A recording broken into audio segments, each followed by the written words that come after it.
नमस्कार। आज मैं आपको महर्षि अगस्त्य और विंध्य पर्वत के अभिमान की कहानी सुनाऊंगा। प्राचीन काल की बात है। भारत के मध्य में एक विशाल और अत्यंत ऊंची पर्वत श्रृंखला थी, जिसे विंध्य पर्वत के नाम से जाना जाता था। यह पर्वत अपनी भव्यता और विशालता के लिए प्रसिद्ध था। कहा जाता है कि विंध्य की ऊंचाई इतनी अधिक थी कि वह सूर्य के मार्ग को भी छूने का प्रयास करता था। विंध्य पर्वत के मन में धीरे धीरे अभिमान उत्पन्न होने लगा।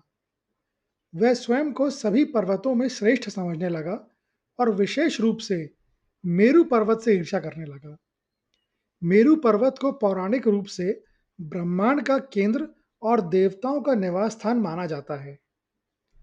सूर्य देव प्रतिदिन मेरू पर्वत की परिक्रमा करते थे, जिससे पृथ्वी पर दिन और रात का चक्र नियमित रूप से चलता था। विंध्य पर्वत ने अपनी बढ़ी हुई शक्ति और अहंकार के मद में सूर्य देव को चुनौती देने का फैसला किया। उसने सूर्य से कहा, हे सूर्यदेव, आप हर दिन मेरू पर्वत की परिक्रमा करते हैं, लेकिन अब से आपको मेरी परिक्रमा करनी होगी। मैं मेरू से भी अधिक ऊंचा उठूंगा और आपको मेरे चारों ओर घूमना पड़ेगा। अपने अहंकार में विंध्य पर्वत धीरे धीरे ऊपर उठने लगा। वह इतना ऊंचा होता चला गया कि उसने सचमुच आकाश को छूना शुरू कर दिया। उसकी विशालकाय छाया पृथ्वी पर पड़ने लगी, जिससे सूर्य का प्रकाश बाधित होने लगा।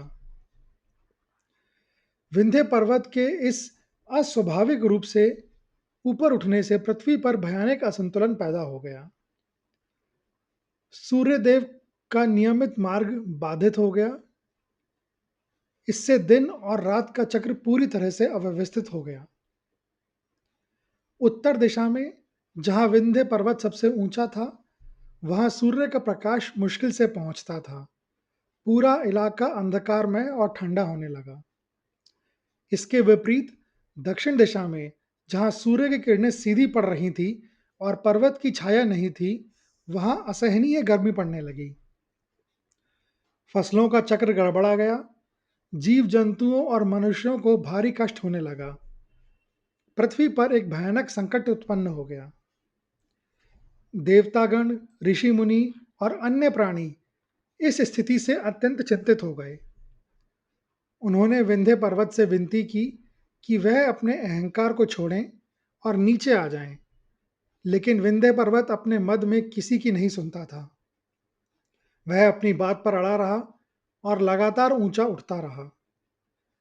अंततः सभी देवी देवता मिलकर सृष्टिकर्ता ब्रह्मा जी के पास पहुंचे और उनसे इस विकट समस्या का समाधान मांगा। ब्रह्मा जी ने सभी की बात सुनी और मुस्कुराते हुए कहा, इस समस्या का समाधान बल से नहीं, बल्कि बुद्धि और विनम्रता से होगा। केवल एक ही व्यक्ति है जो विंध्य पर्वत के अहंकार को नियंत्रित कर सकता है, और वह है महान महर्षि अगस्त्य। महर्षि अगस्त्य एक असाधारण ऋषि थे। वे ज्ञान, तपस्या और अपने शांत स्वभाव के लिए प्रसिद्ध थे। वे अत्यंत छोटे कद के थे, लेकिन उनकी आध्यात्मिक शक्ति और बुद्धि बहुत विशाल थी। वे उस समय उत्तर भारत में रहते थे। ब्रह्मा जी ने महर्षि अगस्त्य से अनुरोध किया कि वे दक्षिण दिशा की ओर यात्रा करें और विंध्य पर्वत को शांत करें। महर्षि अगस्त्य ने ब्रह्मा जी की आज्ञा स्वीकार की। वे अपनी धर्मपरायण पत्नी लोपमुद्रा के साथ दक्षिण दिशा की ओर प्रस्थान कर गए। जब महर्षि अगस्त्य और लोपमुद्रा विंध्य पर्वत के विशालकाय रूप के पास पहुंचे, तो विंध्य पर्वत अपनी पूरी महिमा से खड़ा था, मानो वह आकाश को चीर रहा हो। महर्षि अगस्त्य ने पर्वत के पास आकर उसे संबोधित किया। विंध्य पर्वत अपने अहंकार के बावजूद महर्षि अगस्त्य के महान तप और उनके सम्मानीय पद को जानता था। जब एक महान ऋषि सामने आता है, तो प्रकृति भी उनका सम्मान करती है। इसीलिए महर्षि अगस्त्य को देखकर विंध्य पर्वत ने थोड़ा सा झुककर उन्हें प्रणाम किया। महर्षि अगस्त्य ने उस झुके हुए पर्वत से कहा, हे विंध्य, मैं दक्षिण दिशा की ओर एक महत्वपूर्ण कार्य के लिए जा रहा हूँ। तुम मेरे मार्ग में खड़े हो। कृपया तब तक के लिए और झुक जाओ जब तक मैं तुम्हें पार ना कर जाऊं। जब मैं अपना कार्य पूर्ण करके उत्तर दिशा में वापस लौटूंगा, तब तुम फिर से अपनी मूल ऊंचाई पर आ जाना।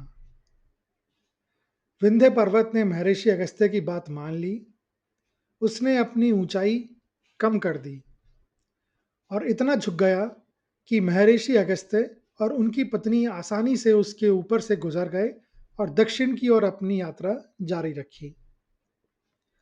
लेकिन महर्षि अगस्त्य बहुत दूरदर्शी और बुद्धिमान थे।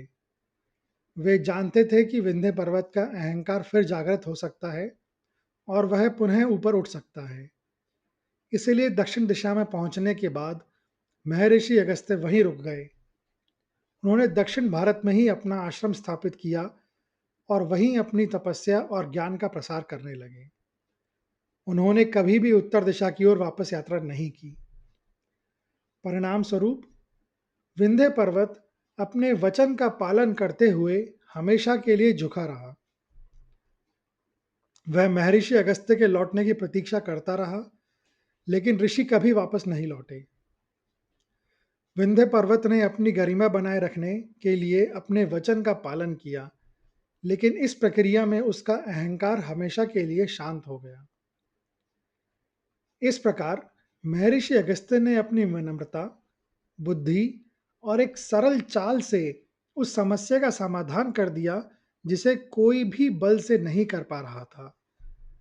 पृथ्वी पर सूर्य का मार्ग फिर से नियमित हो गया और दिन रात का चक्र सुचारू रूप से चलने लगा। यह कहानी हमें कई गहरे सबक सिखाती है, जैसे कि अभिमान का अंत। यह स्पष्ट रूप से दर्शाता है कि कैसे अत्यधिक अहंकार, चाहे वह कितना भी शक्तिशाली क्यों ना हो, अंततः नीचे आ जाता है। बुद्धि की श्रेष्ठता, शारीरिक बल या विशालता से कहीं अधिक, बुद्धि, कूटनीति और विनम्रता बड़ी समस्याओं का स्थायी समाधान कर सकती है। वचन का महत्व, विंध्य पर्वत ने अपने अहंकार के बावजूद एक बार दिए गए वचन का पालन किया, भले ही उसे अपनी ऊंचाई का त्याग करना पड़ा। यह वचनबद्धता के महत्व को दर्शाता है। और चौथा, प्रकृति का सम्मान। यह कहानी एक रूपक है जो दर्शाती है कि मनुष्य को प्रकृति और उसके नियमों का सम्मान करना चाहिए। आज भी भारतीय भूगोल में विंध्य पर्वत श्रृंखला को अपेक्षाकृत कम ऊंचाई पर देखा जाता है और पौराणिक कथाएं इसकी व्याख्या महर्षि अगस्त्य के साथ हुई इस घटना से करती हैं। यह वीडियो देखने के लिए धन्यवाद। अगर आपको यह कहानी अच्छी लगी हो तो कृपया इसे ज़्यादा से ज़्यादा लोगों के साथ शेयर करें, लाइक करें व चैनल को सब्सक्राइब करें।